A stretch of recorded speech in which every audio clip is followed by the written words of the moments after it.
Hello students. तो चलिए start करते हैं आज।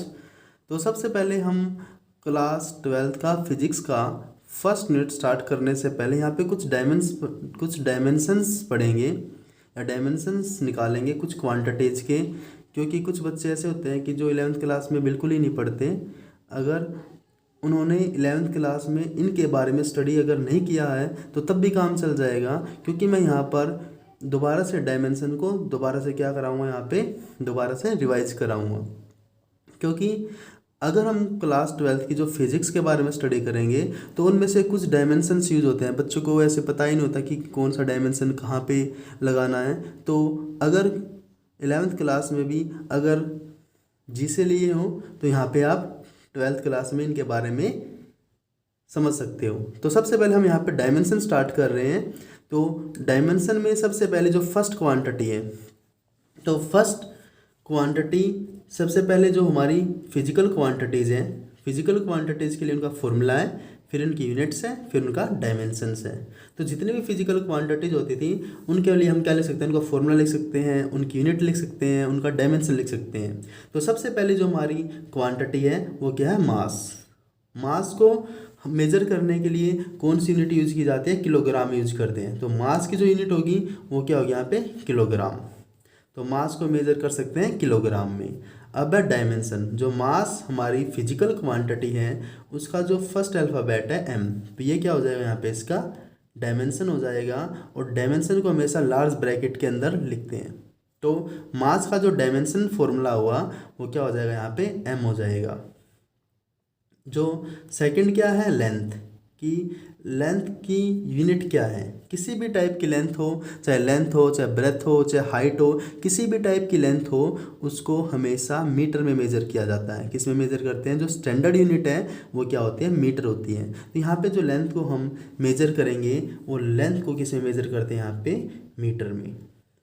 और किसी भी टाइप की लेंथ हो उसके लिए हमेशा यूनिट क्या यूज़ की जाती है, मीटर। अब ये फिजिकल क्वांटिटी का जो फर्स्ट अल्फ़ाबेट है वो क्या, एल है। तो हम यहाँ पे इसका जो डायमेंशन लिखेंगे वो डायमेंशन यहाँ पे क्या लिख सकते हैं, इसका एल, और क्या लगाने साथ में, लार्ज ब्रैकेट्स। जो हमारी नेक्स्ट क्वांटिटी है वो क्या है, टाइम। टाइम को हमेशा किस में मेजर करते हैं, स्टैंडर्ड जो यूनिट है वो क्या है, सेकेंड है। तो टाइम को मेजर करते हैं सेकेंड में। अब है इसका डायमेंशन। इसका जो फर्स्ट अल्फ़ाबेट है वो क्या है, टी है। तो इसका डायमेंशन यहाँ पे क्या हो जाएगा, टी। तो टाइम के लिए जो डायमेंशन आएगा वो यहाँ पे क्या आ जाएगा, टी आ जाएगा। अब है नेक्स्ट क्वांटिटी यहाँ पे एरिया। एरिया के लिए हम क्या करते हैं, एल इंटू बी करते हैं, लेंथ इंटू ब्रेथ। यहाँ पे लेंथ इंटू ब्रेथ, तो इसका फॉर्मूला हो जाएगा। तो जो एरिया का सबसे पहले हम फॉर्मूला लिखेंगे, लेंथ इंटू ब्रेथ। जो लेंथ इंटू ब्रेथ है वो किसका फॉर्मूला होता है, एरिया का। अब यूनिट लिखेंगे यहाँ पे, लेंथ को किस में मेजर करते हैं, मीटर में। ब्रेथ को किस में मेजर करते हैं, मीटर में। तो मीटर इंटू मीटर क्या हो जाएगा, यहाँ पे इसकी यूनिट मीटर स्क्वायर हो जाएगी। अब है इसका डायमेंशन। डायमेंशन फॉर्मूला क्या हो जाएगा, हमने अभी यहाँ पे स्टडी किया था कि जो लेंथ है, लेंथ के लिए हमेशा डायमेंशन एल रहेगा। किसी भी टाइप की लेंथ हो, चाहे वो लेंथ हो, चाहे ब्रेथ हो, चाहे हाइट हो, सभी के लिए क्या रहेगा, एल। तो यहाँ पे क्या है, एल है। इसके लिए ये भी क्या लेंथ, ये भी एक टाइप की लेंथ है, ये भी लेंथ है। तो लेंथ इंटू लेंथ क्या हो जाएगा, यहाँ पे एल स्क्वेयर। तो इसका जो डायमेंशन फॉर्मूला आ जाएगा वो क्या आ जाएगा, यहाँ पर एल स्क्वेयर। जो नेक्स्ट क्वांटिटी है, नेक्स्ट क्वांटिटी यहाँ पे क्या है, वॉल्यूम। कि वॉल्यूम को डायमेंशन क्या होता है, उसकी यूनिट क्या होता है, उसका फॉर्मूला क्या होता है। वॉल्यूम के लिए क्या होता है, वैसे तो एरिया इंटू हाइट भी बोल सकते हैं, एरिया में फिर दो लेंथ होती हैं, या डायरेक्ट बोल सकते हैं length into breadth into height, LBH। तो लेंथ के लिए क्या, लेंथ को मीटर में मेजर करते हैं, ब्रेथ को मीटर में, हाइट को मीटर में। तो metre into metre into metre. तो यहाँ पे जो इसकी यूनिट है वो क्या आ जाएगी, यहाँ पर मीटर क्यूब। तो यूनिट यहाँ पे क्या आ गई इसकी, मीटर क्यूब। और डायमेंशन क्या हो जाएगा, यहाँ पे एक लेंथ के लिए L, ब्रेथ के लिए फिर L, और हाइट के लिए फिर L। तो यहाँ पे जो इसका डायमेंशन आ जाएगा वो डायमेंशन यहाँ पे क्या होगा, L क्यूब। तो नेक्स्ट क्वांटिटी है डेंसिटी। डेंसिटी का फॉर्मूला है मास बाई वॉल्यूम। तो मास अपॉन में वॉल्यूम। तो जो मास का डायमेंशन था, मास का डायमेंशन यहाँ पे क्या था, m। तो मास के लिए हमने डायमेंशन पुट किया यहाँ पे m। और जो वॉल्यूम था, वॉल्यूम का जो डायमेंशन था वॉल्यूम का डायमेंशन कितना था एल क्यूब, तो यहाँ पे वॉल्यूम का डायमेंशन कितना आ जाएगा अपॉन में L cube. L cube upon में है तो इसको ऊपर लेके जाएंगे तो यहाँ पे क्या आ जाएगा, इसका जो डायमेंशन आ जाएगा एम एल माइनस 3। अब है इसकी यूनिट कि डेंसिटी को किस में मेज़र करते हैं, तो डेंसिटी को किस में मेज़र करते हैं, इसका फॉर्मूला क्या है मास बाय वॉल्यूम। तो मास के लिए क्या यूज़ करते हैं किलोग्राम, और वॉल्यूम के लिए क्या यूज़ करते हैं मीटर क्यूब। तो किलोग्राम अपॉन में मीटर क्यूब, तो यहाँ पे क्या आ जाएगा किलोग्राम अपॉन में मीटर क्यूब। और इसको हम कैसे लिख सकते हैं किलोग्राम मीटर क्यूब इनवर्स। तो मीटर क्यूब को अगर ऊपर लेके जाएंगे मल्टीप्लाई में तो क्या आ जाएगी इसकी पावर माइनस। तो डेंसिटी का जो डायमेंशन आया वो क्या था एम एल माइनस 3। नेक्स्ट है वेलोसिटी और स्पीड, कि वेलोसिटी और स्पीड के लिए जो डायमेंशन क्या होगा, तो सबसे पहले इसका जो फॉर्मूला होगा, फॉर्मूला क्या होगा, वेलोसिटी के लिए तो क्या आता है डिस्प्लेसमेंट,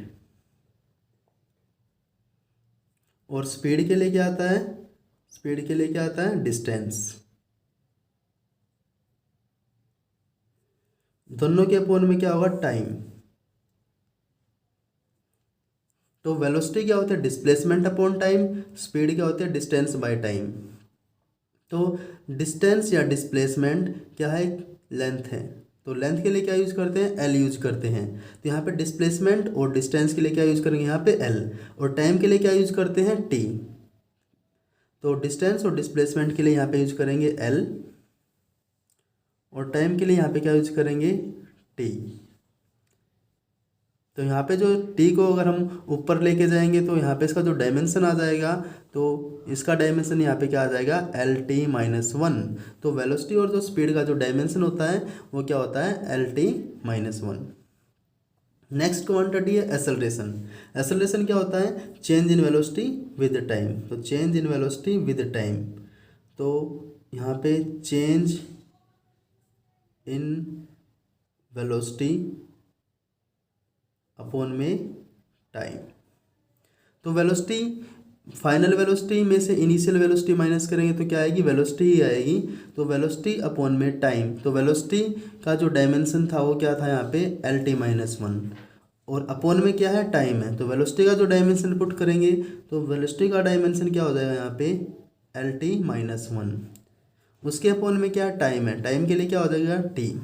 अगर इस टी को ऊपर लेके जाएंगे एक पावर तो पहले ये टी की माइनस 1, ये भी जाके ऊपर क्या हो जाएगा माइनस 1, और माइनस वन क्या हो जाएगा माइनस 2। तो यहाँ पे जो इसका डायमेंशन आएगा वो क्या आएगा एल टी माइनस 2। यहाँ पे जो वेलोसिटी थी, वेलोसिटी का फॉर्मूला क्या था ये था, वेलोसिटी और स्पीड का डायमेंशन ये था। अब इसकी यूनिट थी, तो यूनिट को क्या लिखेंगे यहाँ पे डिस्टेंस के लिए क्या होता है मीटर, और टाइम के लिए क्या होता है सेकंड। तो इसकी जो यूनिट रहेगी वो क्या होगी यहाँ पे मीटर पर सेकंड। वेलोसिटी को भी किस में मेजर करते हैं मीटर पर सेकंड में, और स्पीड को भी किस में मेजर करते हैं मीटर पर सेकंड में। और एसेलरेशन को किस में मेजर करते हैं, एसेलरेशन क्या होती है वेलोसिटी अपॉन में टाइम। तो वेलोसिटी की यूनिट क्या थी मीटर पर सेकेंड, वेलोसिटी की यूनिट क्या थी मीटर पर सेकेंड। इसके अपॉन में भी क्या है टाइम, तो इसके अपॉन में टाइम के लिए सेकेंड, तो क्या हो जाएगी मीटर पर सेकेंड स्क्वेयर। तो मीटर पर सेकेंड स्क्वेयर किसकी यूनिट होती है एसेलरेशन की। नेक्स्ट क्वांटिटी है लीनियर मोमेंटम। ये जो लीनियर मोमेंटम है, लीनियर मोमेंटम को हम पी से रिप्रेजेंट करते हैं, और इसका फॉर्मूला क्या होता है mass into velocity, mass into velocity. तो मास के लिए क्या यूज़ करते हैं किलोग्राम, तो मास को मेज़र करते हैं किलोग्राम में, और वेलोसिटी को किस में मेज़र करते हैं मीटर पर सेकंड में। तो मीटर पर सेकंड किसके लिए वेलोसिटी के लिए, और मास के लिए क्या आ जाएगा यहाँ पर किलोग्राम। तो इसकी यूनिट क्या हो जाएगी किलोग्राम मीटर पर सेकंड। अब है इसका डायमेंशन कि मोमेंटम का डायमेंशन क्या होगा। तो मास के लिए जो डायमेंशन यूज करते हैं वो यूज करते हैं यहाँ पे एम। जो मास का डायमेंशन होता है वो क्या होता है एम होता है। और वेलोसिटी का जो डायमेंशन होता है, वेलोसिटी का डायमेंशन क्या होता है एल टी माइनस 1। तो हमने यहाँ पे वेलोसिटी का डायमेंशन निकाला था एल टी माइनस 1, तो वेलोसिटी का डायमेंशन यहाँ पे पुट कर दिया एल टी माइनस 1, और मास का डायमेंशन पुट कर दिया यहाँ पे एम। तो मोमेंटम का डायमेंशन यहाँ पे क्या आ जाएगा एम एल टी माइनस 1। तो ये किसका डायमेंशन आ जाएगा यहाँ पे लीनियर मोमेंटम का। नेक्स्ट क्वांटिटी है फोर्स। तो सबसे पहले फोर्स का फॉर्मूला लिखेंगे। तो फोर्स का सिंबल एफ होता है, इसका फॉर्मूला था मास इनटू एक्सेलरेशन। तो यहाँ पे क्या आ गया मास इनटू एक्सेलरेशन। तो मास के लिए क्या यूज करते हैं, किलोग्राम, और एक्सेलरेशन को किस में मेजर करते हैं, मीटर पर सेकंड स्क्वायर में। तो इसकी जो यूनिट आएगी वो क्या आ जाएगी, किलोग्राम मीटर पर सेकंड स्क्वायर। लेकिन इस किलोग्राम मीटर पर सेकंड स्क्वायर को हम क्या लिख सकते हैं, न्यूटन। तो फोर्स को किस में मेजर किया जाता है, न्यूटन में। तो फोर्स की जो एसआई यूनिट है, फोर्स की जो एसआई यूनिट है वो क्या है, न्यूटन है। तो इस फॉर्मूले के अकॉर्डिंग हम यहाँ पे क्या लिख सकते हैं, इसका डायमेंशन लिख सकते हैं। तो मास का जो डायमेंशन आएगा, मास का डायमेंशन क्या होगा, m, और एक्सेलरेशन का डायमेंशन हम यहाँ पे निकाला था, तो वो क्या हो जाएगा, L t-2।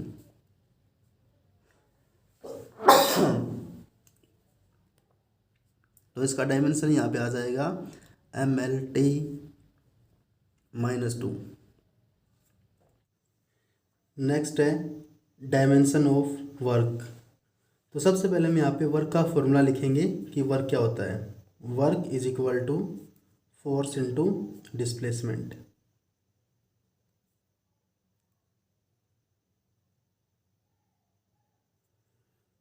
तो फोर्स को किस में मेजर करते थे, अब यहाँ पे लिखेंगे वर्क की यूनिट।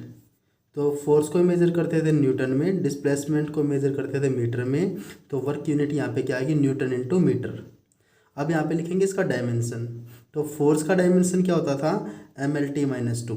तो फोर्स का डायमेंशन यहाँ पे क्या होता था, ML t-2। तो मैंने फोर्स का डायमेंशन यहाँ पे पुट किया है ML t-2। डिस्प्लेसमेंट का डायमेंशन क्या होती है, डिस्प्लेसमेंट लेंथ ही होती है। तो यहाँ पे लेंथ का डायमेंशन क्या आ जाएगा, L। तो मिला के क्या हो जाएगा यहाँ पे डायमेंशन ML2t-2। तो यहाँ पे जो वर्क का डायमेंशन आएगा वो क्या आएगा, ML2t-2। नेक्स्ट है एनर्जी। एनर्जी किसके इक्विवेलेंट होती है, energy is equivalent to work. जो energy is equal to work, कि एनर्जी किसके इक्विवेलेंट होती है, वर्क के इक्विवेलेंट होती है। तो इसका मतलब यहाँ पे जो जो डायमेंशन वर्क का होगा वही डायमेंशन यहाँ पे किसका होगा, एनर्जी का होगा। यहाँ पे किस में मेजर करते थे, जूल में। तो एनर्जी को जो मेजर करेंगे, एनर्जी की जो यूनिट है वो क्या है, जूल है। लेकिन यहाँ पे जो इसका डायमेंशन होगा किसके इक्विवेलेंट होगा, वर्क के इक्विवेलेंट होगा। यहाँ पे एनर्जी का भी जो डायमेंशन होगा वो क्या होगा, ML2t-2। तो यहाँ पे एनर्जी का डायमेंशन आ जाएगा ML2t-2। किसी भी टाइप की एनर्जी हो, हर टाइप की एनर्जी का जो डायमेंशन होगा वो क्या होगा, ML2t-2। नेक्स्ट है काइनेटिक एनर्जी। काइनेटिक एनर्जी का डायमेंशन भी क्या होगा, ML2t-2। Potential energy, potential energy का डायमेंशन क्या होगा, ML2t-2। तो किसी भी टाइप की एनर्जी हो, हर टाइप की एनर्जी का जो डायमेंशन होगा वो क्या होगा, ML2t-2। तो यहाँ पे काइनेटिक एनर्जी का फॉर्मूला लिखेंगे सबसे पहले। तो जो काइनेटिक एनर्जी होती है उसका फॉर्मूला था हाफ mv²। तो हाफ mv² होता है। तो काइनेटिक एनर्जी है, टाइप ऑफ एनर्जी है, तो इसकी यूनिट भी क्या होगी, यहाँ पे जूल होगी। यहाँ पे इसकी यूनिट क्या है, जूल। अब यहाँ पे हम निकालेंगे इसका डायमेंशन फॉर्मूला। तो डायमेंशन फॉर्मूला क्या होगा, यहाँ पे मास के लिए डायमेंशन क्या रखेंगे, यहाँ पे काइनेटिक एनर्जी में यहाँ पे क्या दे रखा, मास, और मास का डायमेंशन क्या होता है, m। यहाँ पे वेलोसिटी दे रखी है, वेलोसिटी का डायमेंशन हमने यहाँ पे निकाला था। वेलोसिटी का डायमेंशन क्या था, L-t-1। तो यहाँ पे वेलोसिटी का डायमेंशन पुट करेंगे L-t-1। यहाँ पे क्या दे रखा, स्क्वायर दे रखा है, तो हमने यहाँ पे क्या लगवा दिया, स्क्वायर। तो यहाँ पे क्या आ जाएगा इसका डायमेंशन m। यहाँ पे स्क्वायर है ब्रैकेट के ऊपर, यहाँ पे क्या आ जाएगा, L का भी स्क्वायर हो जाएगा और t का भी स्क्वायर हो जाएगा। तो यहाँ पे क्या आ जाएगा, L²t⁻²। तो यहाँ पर देखना जो काइनेटिक एनर्जी का डायमेंशन फॉर्मूला है वो किसके इक्वल आया है, एनर्जी के इक्वल, और ये किसके इक्वलेंट थी, वर्क के इक्वलेंट। तो किसी भी टाइप की एनर्जी हो, हर एनर्जी का डायमेंशन फॉर्मूला क्या होगा, ML2t-2। नेक्स्ट है पोटेंशियल एनर्जी। पोटेंशियल एनर्जी का फॉर्मूला क्या होता है, mgh। तो मास के लिए ये m यहाँ पे मास है, g क्या है, acceleration due to gravity. Acceleration है किसकी वजह से, ग्रेविटी की वजह से, मतलब अर्थ की फोर्स की वजह से। और h यहाँ पे क्या, हाइट है। तो सबसे पहले यहाँ पे जो इसकी यूनिट लिखेंगे, यूनिट यहाँ पे इसकी क्या आ जाएगी, जूल। मास के लिए डायमेंशन पुट करोगे यहाँ पे m। एक्सेलरेशन के लिए g क्या है, एक्सेलरेशन ही है यहाँ पे। तो एक्सेलरेशन का डायमेंशन क्या होता था, L-t-2। तो यहाँ पे डायमेंशन पुट किया L-t-2। और हाइट यहाँ पे क्या, डिस्टेंस है, और डिस्टेंस का डायमेंशन क्या होता है यहाँ पे L। तो यहाँ पे m कितनी बार है, एक बार। तो m को हमने लिखा यहाँ पर L × L, यहाँ पे क्या हो जाएगा, L², और t यहाँ पे क्या है, -2। तो यहाँ पे T आ जाएगा -2। यहाँ पे जो पोटेंशियल एनर्जी का डायमेंशन आया वो भी यहाँ पे क्या है, ml² T-2। तो पोटेंशियल एनर्जी का डायमेंशन, काइनेटिक एनर्जी का डायमेंशन, सिंपल एनर्जी का डायमेंशन, वर्क का डायमेंशन, सभी का डायमेंशन यहाँ पे क्या है, ml² T-2। नेक्स्ट क्वांटिटी है प्रेशर। प्रेशर का फॉर्मूला क्या होता है, फोर्स अपॉन एरिया। यहाँ पे प्रेशर का जो फॉर्मूला होता है क्या होता है, फोर्स अपॉन में एरिया। तो जो फोर्स की जो यूनिट होती थी, फोर्स की किस में मेजर करते थे, न्यूटन में। एरिया को किस में मेजर करते हैं, मीटर स्क्वायर में। तो इसकी यूनिट यहाँ पे क्या आ जाएगी, न्यूटन पर मीटर स्क्वायर। अब हम यहाँ पे इसका डायमेंशन फाइंड करते हैं। तो जो फोर्स का डायमेंशन होता था, वो फोर्स का डायमेंशन यहाँ पे क्या था, mlt-2। यहाँ पे जो फोर्स का डायमेंशन था वो तो क्या था, mlt-2।